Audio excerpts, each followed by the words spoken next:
Assalamualaikum warahmatullahi wabarakatuh. Apa kabar anak ustazah? Semoga anak ustazah selalu sehat dan selalu dalam lindungan Allah. Bertemu lagi dalam pelajaran kewarganegaraan bersama Ustazah Ayu. Anak ustazah, pada materi sebelumnya kita sudah belajar tentang keberagaman sosial. Pada pertemuan kali ini kita akan belajar tentang keberagaman di Indonesia. Nah, apa saja sih faktor yang mempengaruhi keberagaman di Indonesia?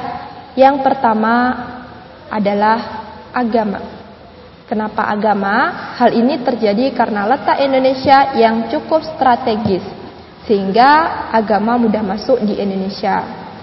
Yang kedua yaitu suku bangsa. Hal ini terjadi karena Indonesia yang merupakan negara kepulauan yang menyebabkan munculnya beragam suku. Kita ketahui pada tahun 2010 jumlah suku bangsa Indonesia itu sekitar 1331, yang dimana suku Jawa merupakan suku terbanyak di Indonesia dan suku Nias merupakan suku yang paling sedikit. Dan faktor yang ketiga merupakan bidang pekerjaan.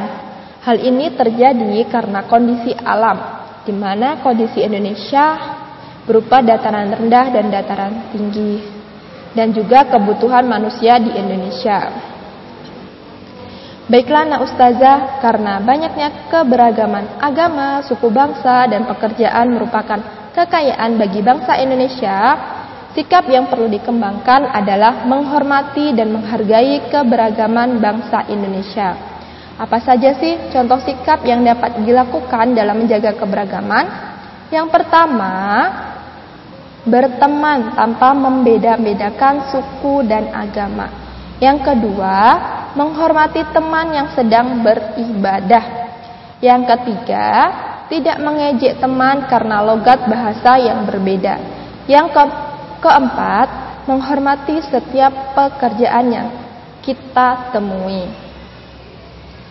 Baiklah anak ustazah, karena kita memiliki banyak sekali keberagaman dari agama, suku bangsa, dan pekerjaan, maka Indonesia juga memiliki bahasa pemersatu, yaitu bahasa Indonesia. Selain memiliki bahasa pemersatu, Indonesia juga memiliki bahasa daerah. Apa sih bahasa daerah ini? Bahasa daerah merupakan alat komunikasi yang digunakan oleh suku tertentu di suatu daerah. Nah, setiap suku bangsa memiliki logat atau dialek yang khas sehingga kita dapat membedakannya dengan suku lain. Contohnya pada daerah Aceh, dia memiliki bahasa daerah Aceh yaitu bahasa daerah Gayo atau bahasa Aceh. Di Sumatera Utara itu memiliki bahasa daerah Batak. Di Sumatera Barat menggunakan bahasa Minang. Di Riau menggunakan bahasa Melayu. Di Jambi menggunakan bahasa Kubu. Di Sumatera Selatan menggunakan bahasa daerah Palembang. Di Bengkulu menggunakan bahasa Serawai atau bahasa Lembak. Di Lampung menggunakan bahasa Melayu. Nah, anak ustazah, karena kita ketahui bahasa daerah di Indonesia sangat banyak, sikap kita yang dapat dilakukan sebagai siswa untuk melestarikan bahasa daerah. Yang pertama, kita harus bangga saat menggunakan bahasa daerah. Yang kedua, menghargai teman yang menggunakan bahasa daerah. Yang ketiga, mau mempelajari bahasa daerah lain. Yang keempat, tidak mengejek bahasa daerah lain. Keberagaman di Indonesia selain bahasa daerah, ada rumah adat, pakaian adat, daerah. Nah, apa sih yang dinamakan dengan rumah adat? Rumah adat adalah rumah khas suatu daerah yang bentuknya disesuaikan dengan kondisi lingkungan masyarakat setempat. Dan bagaimana cara melestarikan rumah adat? Yang pertama, kita harus mengunjungi rumah adat saat liburan ke suatu daerah. Yang kedua, tidak mencoret-coret atau merusak fasilitas rumah adat. Yang ketiga, menghargai bentuk rumah adat di suatu daerah.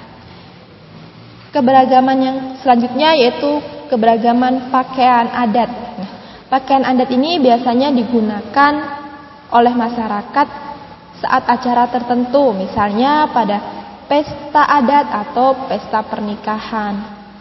Dan bagaimana cara melestarikan pakaian adat? Yang pertama, kita bangga menggunakan pakaian adat tersebut. Terus yang kedua, menggunakan seragam pakaian adat pada hari tertentu atau pakaian batik pada hari tertentu. Yang ketiga, mengadakan acara penghargaan pakaian adat. Keberagaman selanjutnya yaitu keberagaman kesenian daerah. Nah, bagaimana kita melestarikan kesenian daerah? Yang pertama, menghargai kesenian daerah yang dimiliki daerah lain. Yang kedua, mempelajari seni tari dan alat musik daerah lain. Yang ketiga, menghafalkan dan menyanyikan lagu daerah. Baiklah anak ustazah, untuk pertemuan kali ini kita cukupkan sampai di sini. Semoga anak ustazah bisa memahami penjelasan yang ustazah berikan. Dan setelah ini anak ustazah silakan mengerjakan tugas yang ada di portofolio. Ustazah ucapkan terima kasih dan assalamualaikum warahmatullahi wabarakatuh.